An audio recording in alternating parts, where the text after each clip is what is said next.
Lieutenant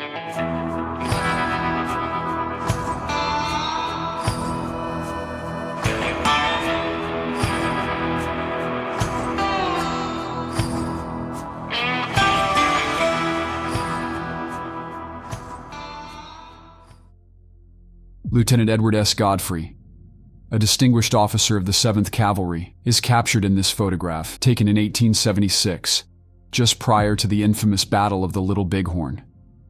At the time this image was taken, Godfrey was preparing for what would become one of the most pivotal and tragic events in the history of the American West. Known for his courage and leadership, Godfrey had already seen significant action in the Indian Wars. The Civil War soldier became known for his ability to endure the harsh conditions and bloody battles during the Indian Wars, where many comrades fell ill or died. Despite severe wounds at the Battle of Bear Paw Mountain against Chief Joseph and the Nez Perce, just a year after the Battle of the Little Bighorn, Godfrey kept leading his men into battle. In 1894, he was awarded the Medal of Honor for his leadership during this fight. Godfrey's career was defined by his participation in some of the most critical moments of American military history. He had been involved in earlier confrontations, such as the campaign against the Sioux in Cheyenne, where he had witnessed firsthand the brutal clashes between the U.S. military and the Native American nations who fiercely resisted westward expansion. Despite the overwhelming odds, Godfrey managed to survive these bloody encounters, and his reputation as a resilient and steadfast officer was solidified with each passing battle.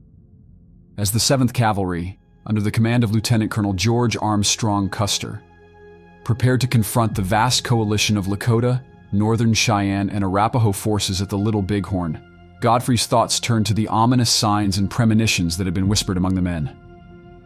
He, like many soldiers, had heard stories of fellow officers and enlisted men experiencing vivid premonitions about their own deaths or those of others. In the tense days leading up to the battle, many of the soldiers in the 7th Cavalry seemed to be haunted by a sense of dread and fatalism. Godfrey himself later recounted how some of his comrades, including Custer, appeared unnervingly aware of their impending fate.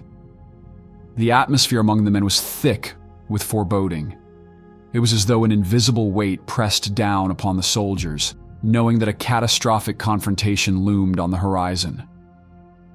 In his own recollections of the battle, Godfrey mentioned how some men had spoken openly of feeling as though they were marked for death, or how they had vivid dreams or visions that predicted their end.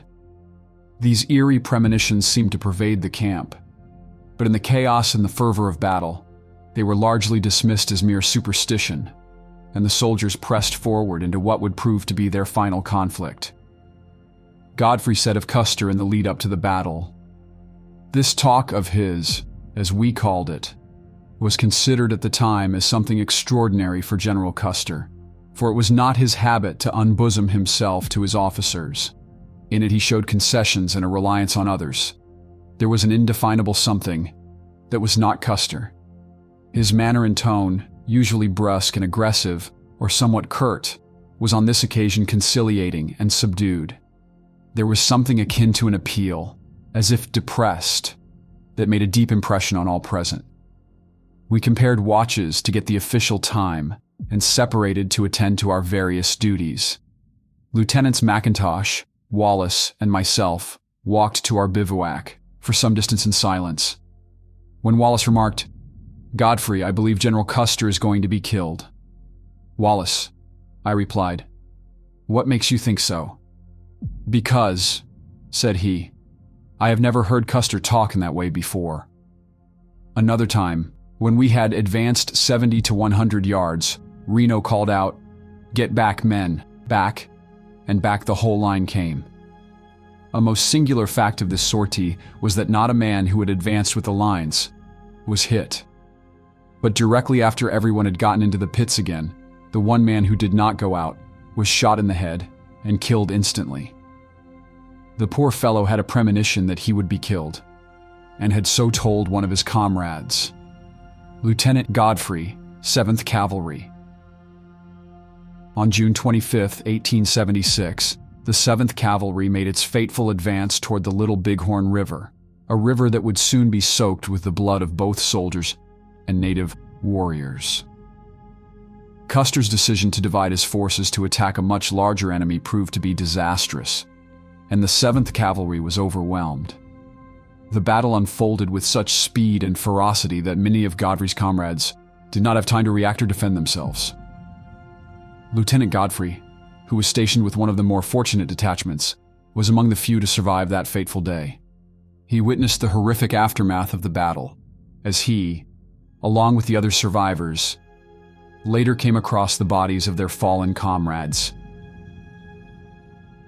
These accounts of premonitions have become an intriguing aspect of the history surrounding the battle, adding another layer of mysticism and fatalism to an already tragic event. Lieutenant Edward S. Godfrey's testimony about these premonitions adds a human dimension to the otherwise brutal and violent history of the Indian Wars. His perspective provides a glimpse into the psyche of a soldier who lived through one of the most harrowing and defining moments of American history.